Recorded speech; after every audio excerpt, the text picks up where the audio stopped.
Two Beards Reviews, reviewing Welcome to Wrexham, episode 14, worst case scenario. Let's go.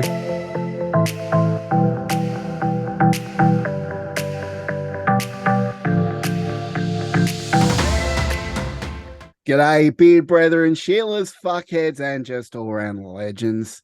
I'm your host, Rousey. That is Adrian.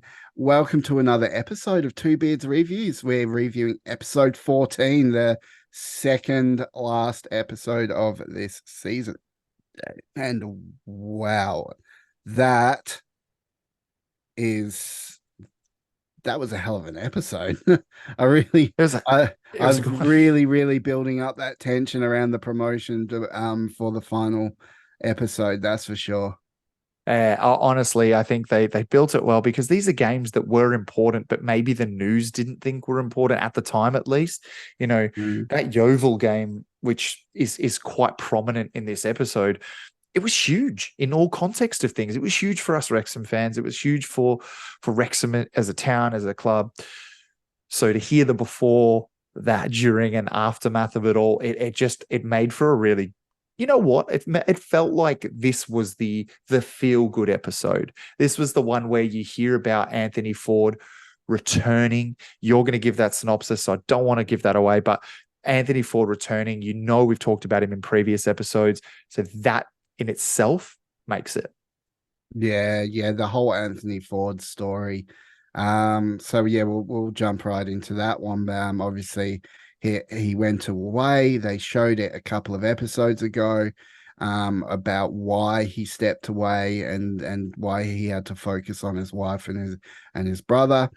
And then obviously his first game back against Yeovil and that magical goal that he scored. And That hit. oh, that hit home, I think, just for everyone.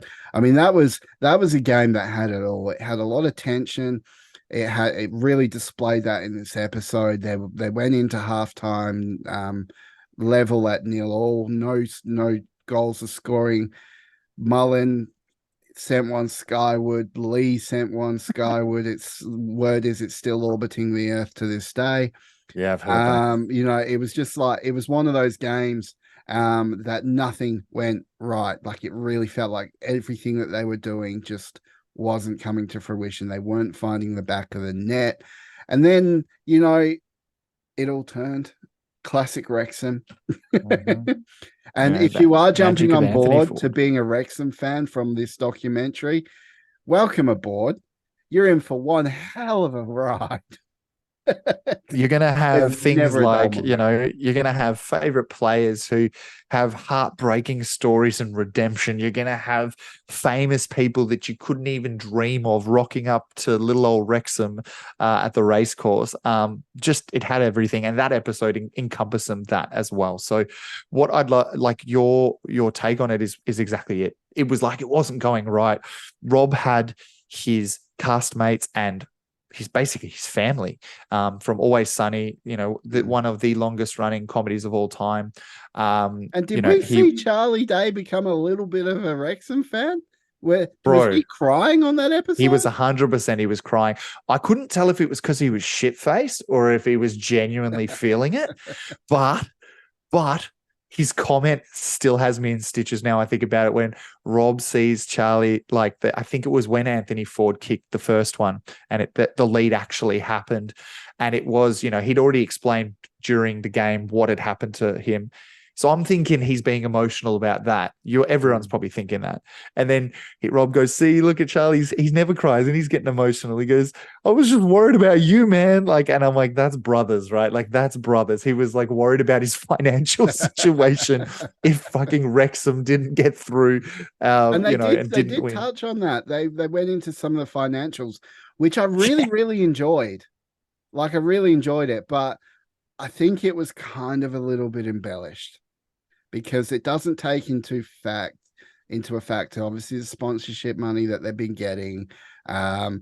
the exposure that they've been getting, their cup run that they had. It doesn't take any of this sort of stuff into account.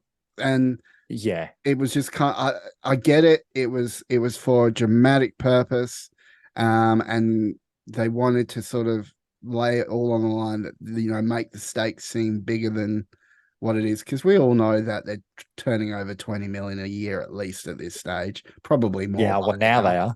Oh, it'll Yeah. be Now they more are. by now. The Mm. pre-season they were said they were turning over 20, and now they're Just going depends how through much this they keep season and losing on looking this at. cop.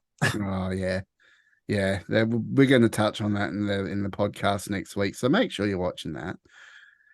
Um, yeah, but Yeah, man. overall, I think it was a pretty good episode. Yep. I don't really have too much to say about it other than that it's extremely watchable. Yep. And it's obviously setting up perfectly, might I add, the final episode, which will obviously Boreham be Wood. Boreham Wood Garage. Oof.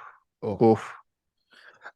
Look, and if you're an Always Sunny fan, like it's kind of just this thing of holy shit, they're all together, they're all watching Wrexham, like it's this kind of surreal moment. The reason I bring this up is I've been trying to get my fucking wife to watch Welcome to Wrexham. I swear to God, I've been trying so hard. I've been trying to get her to watch any Wrexham game. She indulges the conversations but doesn't watch it. Well, guess what? She sees Sweet D, Charlie and Dennis, and Mac from Always Sunny. She's like, oh, them.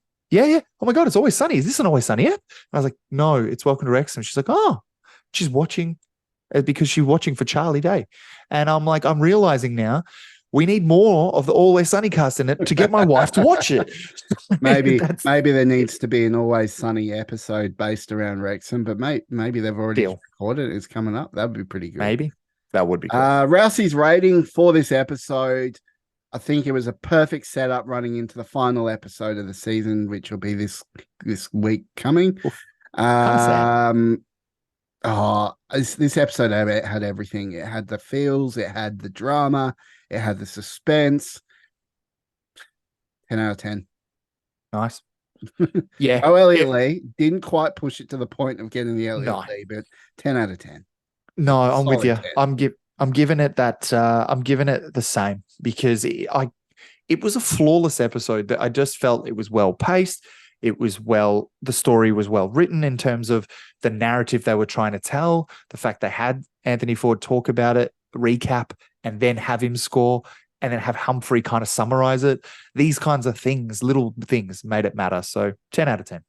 10 out of 10. All around. There we go. Two beards. Giving it a 10 out of 10. There we go. So, guys, let us know what you think in the comments down below. Reach out to us. Like, share, subscribe, all the wonderful stuff. Help us out, god dang it. Just help us out. We need a bit of help. We need a bit of push. We want to get to that 1,000 subs. And we would appreciate it if you would just give us a like, share, subscribe. And yeah, that is it for this week. We will see you guys for the final episode of Two Beards Reviews Welcome to Wrexham. But if you want to see us review more things, we want to know, what are you doing, dude? I was just poking you. we want to know, do you want to see us review more things that maybe aren't Wrexham content? If you do, let us know as well, because we will do that. A few things coming up, and we look forward to seeing you guys next week. Toodles.